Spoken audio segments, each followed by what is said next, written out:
یہ مغلیہ سلطنت کی تاریخ ہے، نہ افسانہ، نہ داستان، نہ مبالغہ، صرف وہی کچھ جو مستند تاریخی ماخذ، تواریخ، سرکاری دستاویزات اور معاصر مورخین نے قلم بند کیا۔ مغلیہ سلطنت کا آغاز برصغیر میں اچانک نہیں ہوا۔ اس کی جڑیں برصغیر سے ہزاروں کلومیٹر دور وسط ایشیا میں پیوست ہیں، جہاں صدیوں سے ترک اور منگول قبائل کی سیاست، جنگ اور اقتدار کی روایت قائم تھی۔ 14ویں صدی کے آخر میں وسط ایشیا کی تاریخ کا سب سے طاقتور نام امیر تیمور تھا، جسے تاریخ تیمور لنگ کے نام سے جانتی ہے۔ تیمور نے سمرقند کو اپنا دارالحکومت بنایا اور ایران، ماوراءالنہر، خراسان، عراق اور ہندوستان تک فتوحات کی۔ 1398 میں اس نے دہلی پر حملہ کیا، جس کے اثرات برصغیر کی سیاست پر صدیوں تک قائم رہے۔ تیمور کی سلطنت اس کی موت کے بعد متحد نہ رہ سکی، لیکن اس کی نسلی اور سیاسی وراثت باقی رہی۔ اسی وراثت کو بعد میں تیموری خاندان کہا گیا۔ تیموری خاندان کے شہزادے سمرقند، فرغانہ، بخارا اور کابل کے درمیان اقتدار کے لیے لڑتے رہے۔ یہی وہ ماحول تھا جہاں 14 فروری 1483 کو ظہیر الدین محمد بابر پیدا ہوا۔ بابر کا تعلق باپ کی طرف سے تیمور سے اور ماں کی طرف سے چنگیز خان کے خاندان سے تھا۔ اس طرح بابر کو وسط ایشیائی سیاست میں ایک غیر معمولی نسبی حیثیت حاصل تھی، لیکن یہ حیثیت خود بخود اقتدار کی ضمانت نہیں تھی۔ بابر کے والد عمر شیخ مرزا فرغانہ کے حکمران تھے۔ 1494 میں عمر شیخ مرزا کی اچانک وفات کے بعد صرف 11 سالہ بابر کو تخت پر بٹھا دیا گیا۔ یہ وہ عمر تھی جس میں عام بچے تعلیم کے ابتدائی مراحل میں ہوتے ہیں، لیکن بابر کو فوراً درباری سازشوں، خاندانی دشمنیوں، فوجی بغاوتوں اور بیرونی حملوں کا سامنا کرنا پڑا۔ بابر کا سب سے بڑا خواب سمرقند تھا، جو تیموریوں کا علامتی دارالحکومت تھا۔ اس نے کم عمری میں کئی بار سمرقند پر قبضہ کیا، لیکن ہر بار اسے برقرار نہ رکھ سکا۔ سمرقند پر قبضہ اور پھر محرومی نے بابر کو ایک ایسی حقیقت سے روشناس کرایا: وسط ایشیا میں اب تیموریوں کے لیے مستقل اقتدار ممکن نہیں رہا تھا۔ اسی دوران ایک نئی طاقت ابھری: ازبک سردار محمد شیبانی خان۔ شیبانی خان نے تیموری ریاستوں کو ایک ایک کر کے ختم کرنا شروع کر دیا۔ 501 کے بعد بابر مسلسل شکستوں، دربدری اور وسائل کی کمی کا شکار رہا۔ بالآخر اس نے وسط ایشیا کو چھوڑنے کا فیصلہ کیا۔ 504 میں بابر نے کابل پر قبضہ کر لیا۔ یہی کابل بعد میں مغلیہ سلطنت کی بنیاد کا پہلا مضبوط مرکز بنا۔ کابل میں بابر نے ایک منظم فوج تیار کی، توپ خانے کو جدید بنایا، عثمانی ترکوں سے عسکری تجربہ حاصل کیا اور برصغیر کی سیاست کا گہرا مشاہدہ شروع کیا۔ اس وقت برصغیر کی حالت بھی کسی مضبوط مرکزی سلطنت کی نہیں تھی۔ دہلی سلطنت کمزور ہو چکی تھی، افغان سردار آپس میں تقسیم تھے، پنجاب اور شمالی ہند سیاسی انتشار کا شکار تھے۔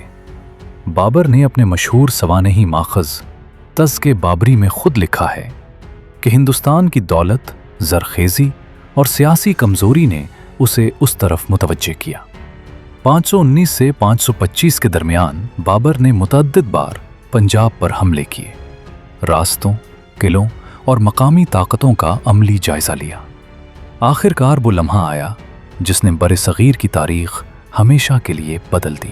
16ویں صدی کے اوائل میں برصغیر کی سب سے بڑی طاقت دہلی سلطنت تھی، مگر یہ طاقت نام کی حد تک باقی رہ گئی تھی۔ سلطنت پر اس وقت سلطان ابراہیم لودھی کی حکومت تھی۔ ابراہیم لودھی کا سب سے بڑا مسئلہ بیرونی حملہ آور نہیں بلکہ اندرونی انتشار تھا۔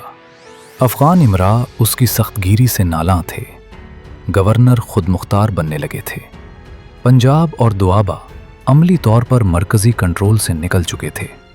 دہلی سلطنت کی یہی کمزوری بابر کے لیے فیصلہ کن ثابت ہوئی۔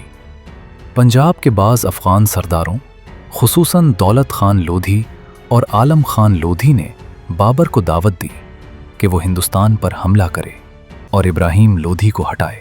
بابر نے کابل سے ہندوستان کی طرف فیصلہ کن پیش قدمی شروع کی۔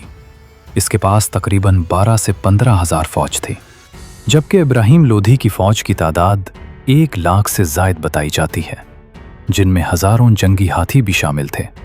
لیکن عددی برتری کے باوجود دہلی سلطنت کے پاس جدید جنگی حکمت عملی، منظم قیادت اور مؤثر توپ خانے کی شدید کمی تھی۔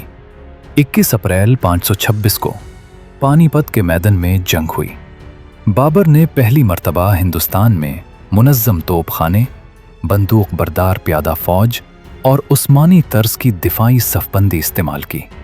اس نے توپوں کو گاڑیوں کے ساتھ باندھ کر ایک دفاعی حصار بنایا، جس کے پیچھے سے مسلسل فائرنگ کی جاتی رہی۔ ابراہیم لودھی کی فوج نے روایتی انداز میں براہ راست حملہ کیا۔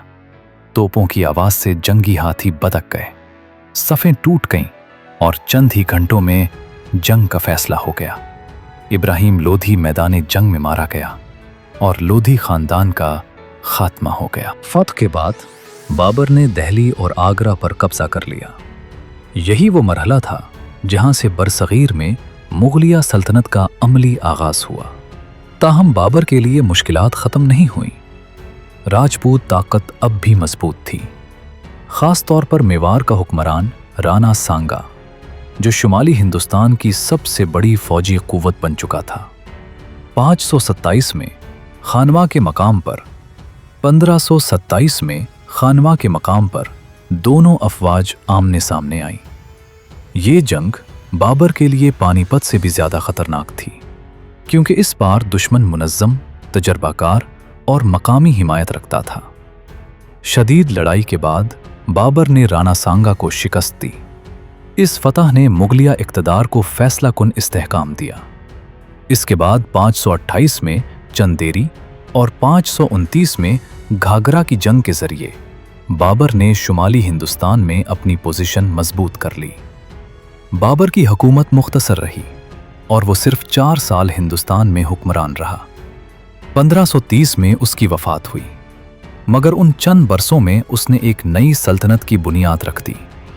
اس کے بعد اقتدار اس کے بیٹے نصیر الدین محمد ہمایوں کے ہاتھ میں آیا۔ بابر کی وفات کے بعد مغلیہ سلطنت ایک نازک مرحلے میں داخل ہو گئی۔ سلطنت کا دائرہ وسیع تھا، مگر اس کی جڑیں ابھی مضبوط نہیں ہوئی تھیں۔ اقتدار نصیر الدین محمد ہمایوں کے ہاتھ میں آیا، جو عمر اور تجربے کے لحاظ سے اپنے باپ جیسا مضبوط حکمران ثابت نہ ہو سکا۔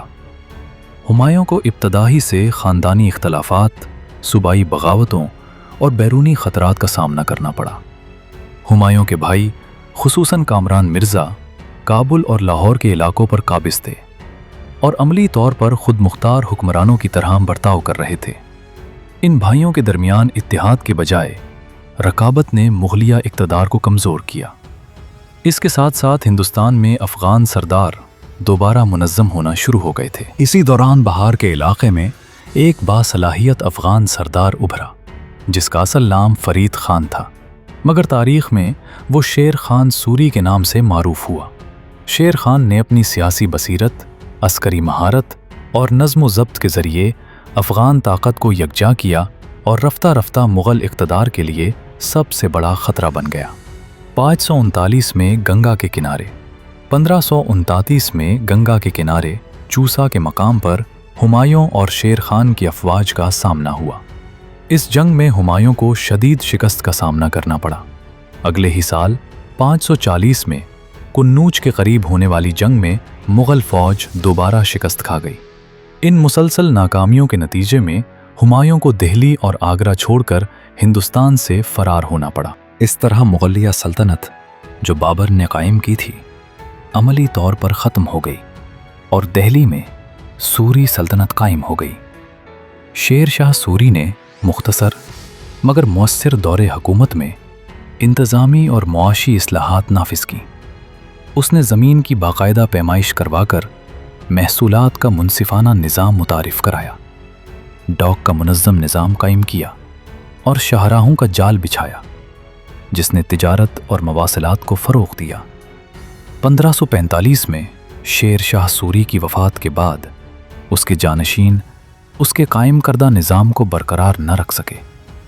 اندرونی اختلافات اور کمزور قیادت نے سوری سلطنت کو تیزی سے زوال کی طرف دھکیل دیا۔ یہی کمزوری مغلوں کے لیے ایک نیا موقع بن گئی۔ ہمایوں نے جلاوطنی کے دوران ایران کے صفوی حکمران شاہ طہماسپ سے مدد حاصل کی۔